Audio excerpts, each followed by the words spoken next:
Isang mapagpalang morning or hapon sa lahat. Ngayon naman ay gumagawa ako ng sariling version ng gamot. Okay? 'Di ba? Ano siya? Nag-iimbento ako. Lagi ako nag-iimbento ako ng mga bagay-bagay na yung nakakatulong. Nakakatulong ba? Nakakatipid din ang nakakatipid din sa mga gastusin. So, gumagawa ako ng gamot sa sugat. Kasi yung mother ko ay may sugat po siya na dahil diabetic siya, napakahirap pong gumaling ng sugat. So, glory to God kasi pinaisip ni God sa akin kung ano yung dapat kong gawin. So, dati, bagamat nag-i-insulin si mother ko, pero nililinis ko yung sugat niya, inalisan ko ng nana, tapos nilalagyan ko ng amoxicillin sa loob. Noong naubos na yung amoxicillin at natikman ko yung last na amoxicillin na niya, ay napakapait. Kahit magugas na ako ng kamay ay nakapait. Kaya naisip ko, ano kaya ito? At napakapait, hindi kaya ito ay serpentina?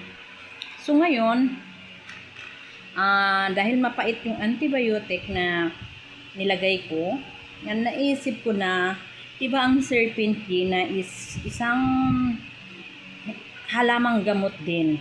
Ito ay gamot sa sakit sa tiyan, yung sinasabi nila na gamot din sa cancer.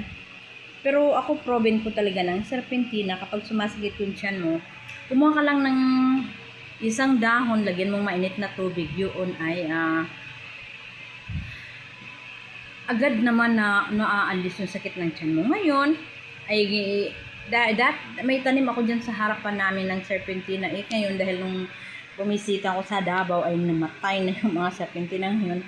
Buti na lang ay meron akong napatuyo na mga dahon ng serpentina. Ngayon, ito ay siyempre kung idadirect mo sa ilalagay sa sugat, malalaglag talaga yung serpentina. So yan powder siya, hindi ko po ano yun. Ditong ginawa ko po ito siyang powder is po siya. Pinatuyo ko po yung dahon, tapos niliit-liit ko siya. Tapos ngayon, pwede po tayong gumamit ng Vaseline or else ganito. Ito po yung ginagamit ko ngayon. Yung cream din siya. Parang classmate din ng Vaseline. Pero kung wala naman kayong ganito, gumamit kayo ng Vaseline. Ito siya. Ito yung laman niya. Yan yung laman. So, ito yung ginagamit ko na pinanghahalo, pinamimix ko sa sugat. Kaya malaki din, napapansin ko din na napakalaking improvement dun sa sugat ng mother ko. Dahil nga doon sa ginagawa kong gamot. Ito ay nilalagay ko siya sa may sugat mismo. After ko pong linisan yung sugat ng mother ko, linisan ko po siya, tapos nilalagay ko na siya doon. Malinis na kailangan malinis. Nahugasan mo na yan, nasabunan mo na, nalagyan mo na ng betadine, hinugasan mo ng alcohol, binigyan mo betadine, tapos ang pinakahuli talaga ay itong ginagawa kong serpentina with cyclocid. Ito siya, ito. Ano ba? Ayan, Ito yung hinahalo ko sa serpentina. Ito na yung maging resulta niya. Ayan, naging resulta. Ayan. Ito na maging resulta. Siyempre, ito na yung maging resulta niya. Ito na siya. So, hindi na siya malalaglag, Kasi nga, parang kung wala po kayong ganyan, ay Vaseline ay maganda naman din yung Vaseline. So, imimix lang ninyo ito. Tapos, pag nagmix nyo ng mabuti, ang texture niya ay maganda na siya. Yung bagang, ibabad mo muna. Huwag mo nang lumalambot na yung powder na serpentina. So, pag lumambot na siya, kahit dumidikit na rin siya kasi, hindi nga malalaglag Kaya pag ilagay mo sa sugat, hindi walang makalapit doon na mga langaw. Isa rin yun. Walang makalapit na langaw doon. At saka ako talaga, yung serpentina ay napakaganda pong gamot yun. For example, nasugatan ka. Yung pong sariwang dahon ng serpentina, kakatasin mo po yun, sariwang serpentina. Yung katas ng serpentina, ilalagay mo sa sugat yan. Kung gabi mo sa ilalagay, makikita mo yung improvement. Pagka kinabukasan ay matuyo na yung sugat. Ang bilis talaga ng epekto. Ako, dahil nga, si mother ko, bagamat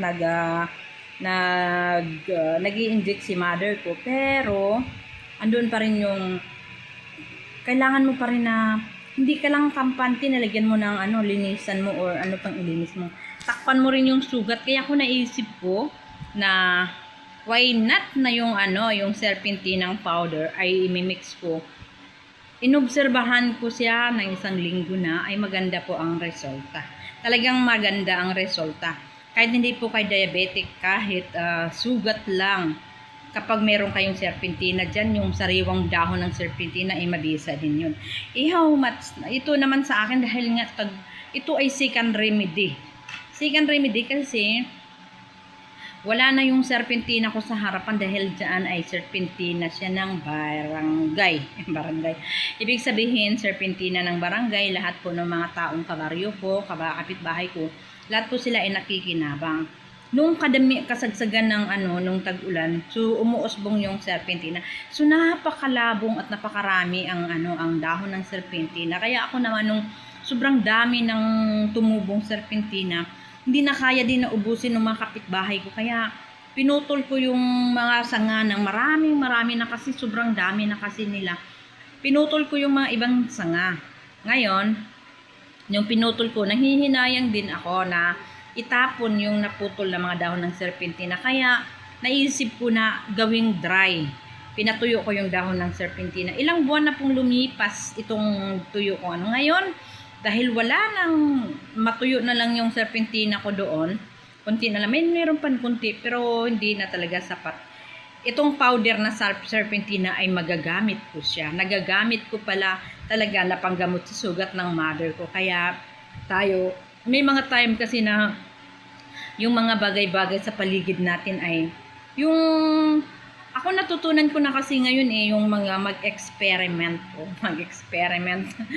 Pinag-experimentuhan mo. Pero hindi mo naman pag-experimentuhan na wala siyang related. Kasi ang serpentina ay gamot talaga. So, proven na yan. Kaya, pag nag-experiment kayo, yun po talagang mabisa at alam ninyo na yun talaga ay gamot. Tulad ko, nag-i-experiment ako ng pampaganda. So, hindi ka na kailangan mag-makeup. So, ganun lang yun. Para simple beauty. Ayan. Thank you for watching. God bless you.